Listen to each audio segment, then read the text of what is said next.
Hi, everybody. So my name is Mac. My job is that I lie to children.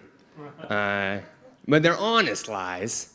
I write children's books. And there's a quote from Pablo Picasso. We all know that art is not truth. Art is a lie that makes us realize truth, or at least the truth given us to understand. The artist must know the manner whereby to convince others of the truthfulness of his lies. I first heard this when I was a kid, and I loved it, but I had no idea what it meant. So I thought, you know what, it's what I'm here to talk to you today about, though. Truth and lies, fiction and reality. So how could I untangle this knotted bunch of sentences? And I said, I got PowerPoint, let's do a Venn diagram. So there it is, right there, boom.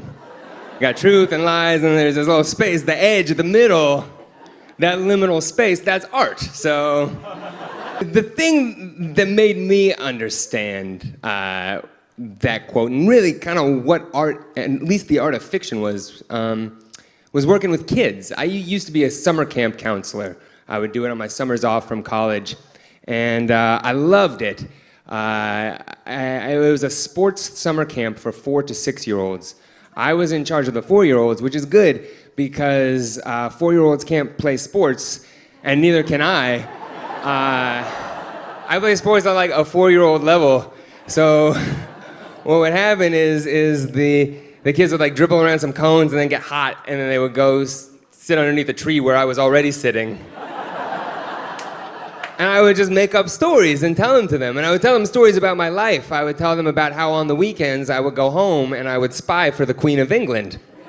And soon other kids who weren't even in my group of kids, you know, they would come up to me and they say, "You're Mac Barnett, right? You're the guy who spies for the Queen of England."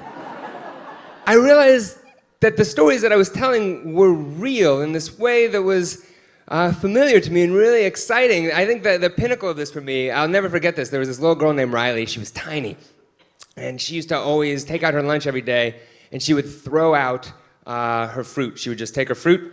Her mom packed her melon every day, and she would just throw it in the ivy. And then she would eat like fruit snacks and pudding cups. And I was like, "Riley, you can't do that. You have to eat the fruit." And she was like, "Why?" And I was like, "Well, when you throw the fruit in the ivy, pretty soon it's gonna be overgrown with melons." And so Riley was like, "That will never happen. That's not gonna happen." And so on the last day of camp, I got up early and I got a big cantaloupe from the grocery store, and I hid it in the ivy. And then at lunchtime, I was like, "Riley, why don't you go over there and see what you've done?" And she went trudging through the ivy, and then her eyes just got so wide, and she pulled out this melon that was bigger than her head.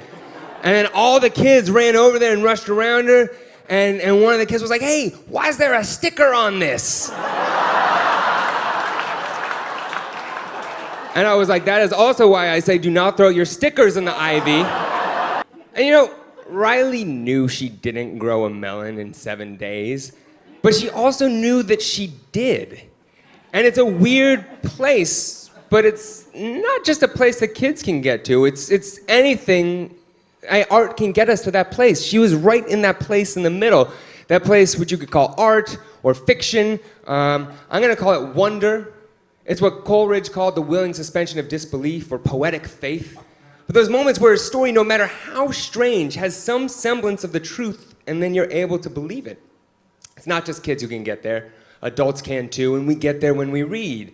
It's why, you know, in 2 days, people will be descending on Dublin to take the walking tour of Bloomsday, you know, and see everything that happened in Ulysses, even though none of that happened. We know these characters aren't real, but we have real feelings about them. Kids can get there a lot more easily than adults can. And that's why I love writing for kids. I think kids are the best audience for serious literary fiction. When I was a kid, I was obsessed with secret door novels, you know, things like Narnia, where you would open a wardrobe and go through to a magical land, and I was convinced that secret doors really did exist, and I would look for them and try to go through them. I wanted to live and cross over into that fictional world, which is, you know, I would always like just open people's closet doors. After college, My first job was working behind one of these secret doors. This is a place called 826 Valencia. It's at 826 Valencia Street in the Mission in San Francisco.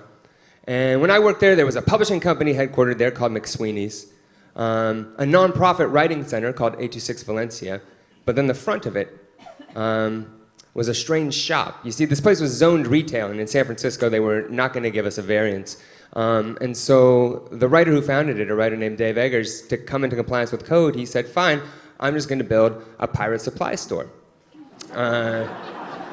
It's beautiful. It's all wood. There are those drawers you can pull out and get citrus so you don't get scurvy. And they have eye patches and lots of color, you know, because when it's springtime, pirates want to go wild, you don't know. And the stores, strangely, you know, people came to them and bought things. And they ended up paying the rents for our tutoring center, which was behind it. But to me, more important was the fact that I think the quality of work you do, kids would come and get instruction in writing. And when you have to walk through this weird liminal fictional space like this to go do your writing, it's going to affect the kind of work that you make. It's a secret door that you can walk through. So I ran the 826 in Los Angeles, and it was my job to build the store down there. So we have the Echo Park Time Travel Mart. That's our motto. Whenever you are, we're already then. And it's on Sunset Boulevard in Los Angeles. Our friendly staff is ready to help you. They're from all eras, including just the 1980s, that guy on the end. There's our employees of the month, including Genghis Khan, Charles Dickens. Some great people have come up through our ranks. This is our kind of pharmacy section. We have some patent medicines, canopic jars for your organs, communist soap that says, "This is your soap for the year." Our slushy machine broke on the opening night, and we didn't know what to do. It was like going to be the highlight of our store, so we just put that sign on it that said, "Out of order, come back yesterday." But there's a nonprofit behind it, and kids go through a door that says employees only, and they end up in this space where they do homework and write stories and make films. And this is a book release party where kids will read. There's a quarterly that's published with just writing that's done by the kids who come every day after school. And we have release parties, and they eat cake and read for their parents and drink milk out of champagne glasses. And it's a very special space because it's this weird space in the front. You know, the joke isn't a joke. You can't find the seams on the fiction, and I love that. It's this little bit of fiction that's colonized the real world. I see it as kind of a book in 3 dimensions.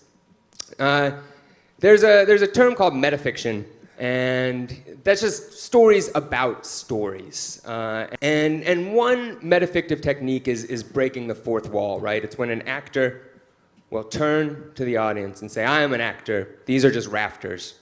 For me, I kind of prefer the opposite. If I'm going to break down the fourth wall, I want fiction to escape and come into the real world.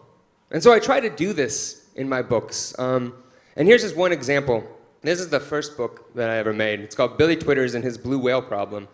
But underneath the jacket is this case. And that's just the cover underneath the book, underneath the jacket. And there's an ad that offers a free 30-day risk-free trial for a blue whale. Kids do write in. So here's a letter. It says, "Dear people, I bet you $10 you won't send me a blue whale. Elliot Gannon, age 6.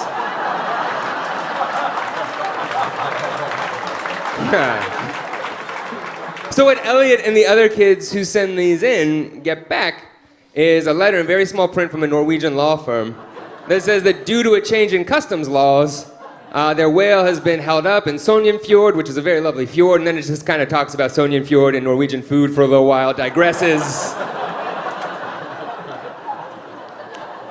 But it finishes off by saying that, you know, your whale would love to hear from you. He's got a phone number, and you can call and leave him a message. And when you call and leave him a message, you just, on the outgoing message, it's just whale sounds and then a beep. And they get a picture of their whale too. So this is Randolph. And Randolph belongs to a kid named Nico, who was one of the first kids to ever call in. And I'll play you some of Nico's messages. This is the first message I ever got from Nico. Hello. Nico, I'm your owner, Randolph. Hello. So, this is the first time I can ever talk to you, and I might talk to you soon another day. Bye. But Nico's the best reader I could hope for. I would want anyone I was writing for to be in that place emotionally with the things that I create. I feel lucky. Kids like Nico are the best readers, and they deserve the best stories we can give them. Thank you very much.